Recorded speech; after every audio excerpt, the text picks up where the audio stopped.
के छत्रपती संभाजीनगर एअरपोर्टवर आता दाखल झालेला आहे। ही थेट दृश्य आपण पाहतोय। अभिजित दिपके आज संभाजीनगर मधल्या आपल्या निवासस्थानी जाणार आहे। जंतर मंतरवरच्या यशस्वी आंदोलनानंतर पहिल्यांदाच अभिजित दिपके आपल्या घरी जातोय।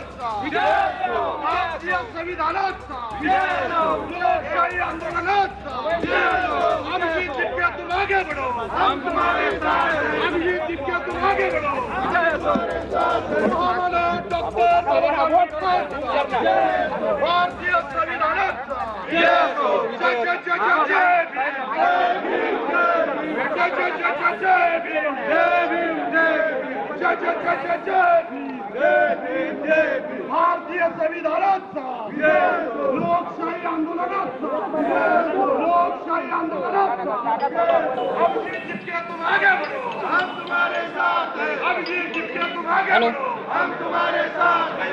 हेलो अरे साइड भाई चलो आगे काय को जा रहे तुम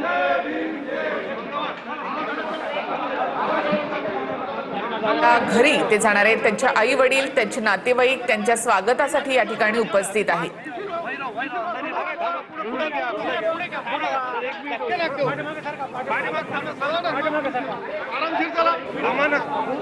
दिपके यांच्या कोकण जनता पार्टीच्या आंदोलनाला जंतर मंतरवर मोठं यश मिळालं आणि धर्मेंद्र प्रधान यांना अखेर शिक्षण मंत्री पदाचा राजीनामा द्यावा लागला। या यशानंतर आता अभिजित दिपके महाराष्ट्रात परतले असून छत्रपती संभाजीनगर विमानतळावर अभिजित दिपके यांचं स्वागत करण्यात आलेलं आहे। त्यांचे आई वडील देखील या ठिकाणी उपस्थित आहेत, त्यांचे नातेवाईक आहेत।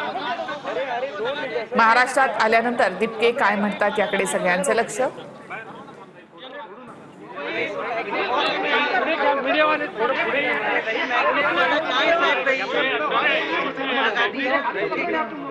आज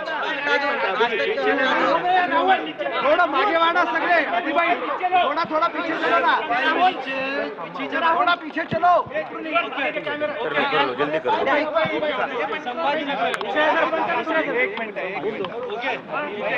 आज 40 दिवसानंतर जवळपास 40 दिवसानंतर आणि एका लंब्या संघर्षानंतर मी माझ्या घरी आलो। याचा मला खूप आनंद आहे। आज जेव्हापासून इंडियामध्ये वापस आलो होतो तेव्हापासून आंदोलनच चालू होते। आधी वेगळ्या राज्यात चालू होते, नंतर मागच्या 36 दिवसापासून जंतर मंतरवर आम्ही बसलेलो होतो आणि त्या मेहनतीला कुठे ना कुठे यश आले। देशातल्या सगळ्या विद्यार्थ्यांचा विजय झालेला आहे, त्याबद्दल खूप आनंद आहे। आणि आज जवळपास 40 दिवसानंतर घरी येतोय, आईवडिलांना भेटतोय, याचा मला खूप आनंद आहे। आणि दुसरी गोष्ट ही महत्त्वाची की जी सरकार आहे, सरकारने सुधारावं। 20 जुलैला जो तुम्ही रस्त्यावर रक्त वाहिलं स्टुडंट्सचं, ते अतिशय वाईट होतं। तुमचं तेवढं रक्तही जर वाहून मन भरलं नसेल, त्यामुळे तुम्ही स्टुडंट्सला अजून पण तंग करताय का? वेगळ्या राज्यात मी बघतोय भरपूर स्टुडंट्सला पोलीस घरी जाऊन तंग करते, अरेस्टच्या धमक्या देते, डिटेनच्या धमक्या देते। ते स्टुडंट्स का आतंकवादी नाही आहे, ते आपल्या देशाचं भविष्य आहे। आपल्या देशाच्या भविष्याला जर या सरकारला असंच तंग करायचं असेल तर ह्या